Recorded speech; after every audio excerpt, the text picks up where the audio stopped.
스코트의 또 다른 책 제자도에서 그 그리스도인들이 맞서야 하는 현대 군주에 대해서 네 가지를 지적하고 있어요. 자원주의, 물질주의, 윤리적 상대주의, 나르시시즘이 그것인데요.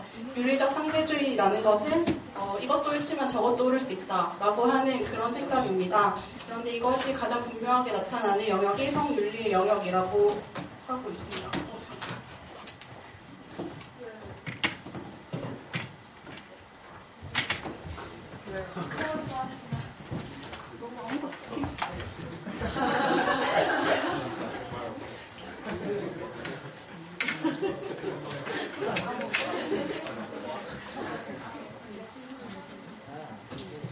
네, 그래서 우리가 이혼에 대해서 되게 관대하게 생각하는 경향이 있게 되지 않았나요?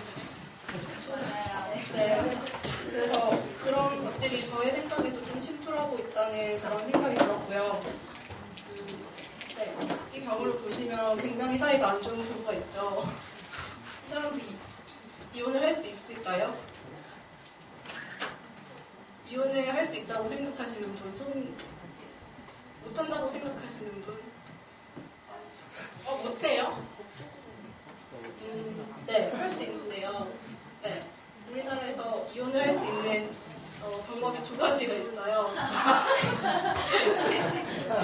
그러니까 첫 번째 협의 이혼을 하는 경우가 있는데 이유를 불문하고 이혼을 하겠다라고 생각하면 법원에 그냥 신고를 하면 이혼을 할 수가 있는데요.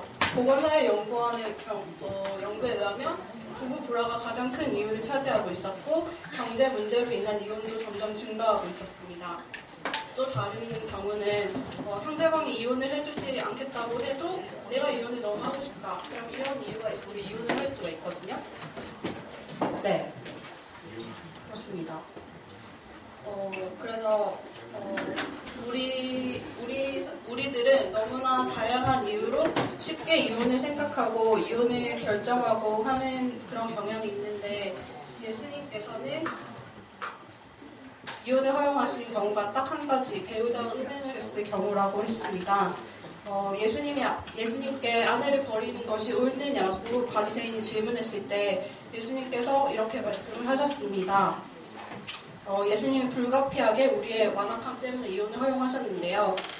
모세가 이혼 증서를 써주게 한 것은 이혼을 용이하게 하려는 것이 아니라 남자들의 횡포에서 결혼 제도의 약자인 여성들을 보호하기 위한 그런 의도였다고 합니다. 네, 그래서 이혼은 최선의 선택이 아니라 차선의 선택이 되어야 하고요. 그런데 우리 사회에는 뭔가 이혼과 부정과 은행 이런 것들을 좀 미화하고 조장하는 경향이 있고 또 우리가 이혼이나 결혼이나 이런 것들을 대수롭지 않게 여기는 그런 경향도 있습니다.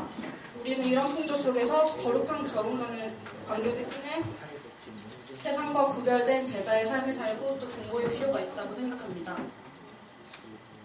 이거는 책에서 나온 그런 문장들이에요. 한번 읽어보면요.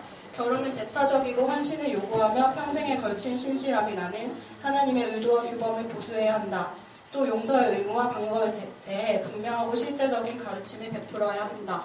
결혼은 심적 멍해다. 연합의 근거는 제멋대로 흔들리는 인간의 경험이 아니라 하나님의 뜻과 말씀이다.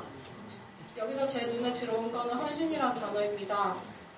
결혼은 좋아하는 사람들끼리 사랑하겠다고 결심하고 하는 것이긴 한데 그것만으로 되는 것은 아니고 상대방이 나랑 다르다는 것을 인정하고 그럼에도 불구하고 인내하고 섬기고 감당하겠다는 의지의 결단, 그것이 결혼에 있어서 참 중요한 마음가짐이라고 생각합니다.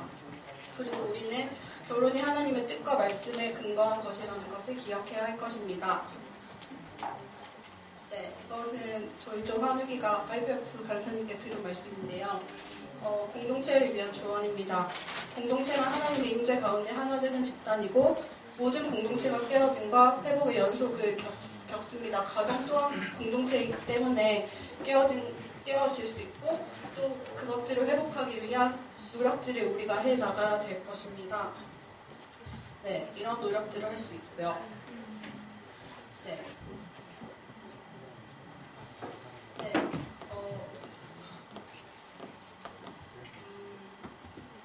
이혼이 성경적인 되지 않고 하나님께서 기뻐하시지 않는 것이라고 생각하지만 우리가 잊지 말아야 할 것이 있다면 이혼을 한다면 그 가장 고통받는 사람은 당사자의 것이라고 생각합니다. 우리에게는 정죄할 그런 권리는 없다고 생각하고요. 그래서 그런 상처가 있는 사람들이 있다면 우리가 또 교회가 도와주는 그런 역할을 해야 한다는 그런 사족을 덧붙이고 싶습니다. 감사합니다.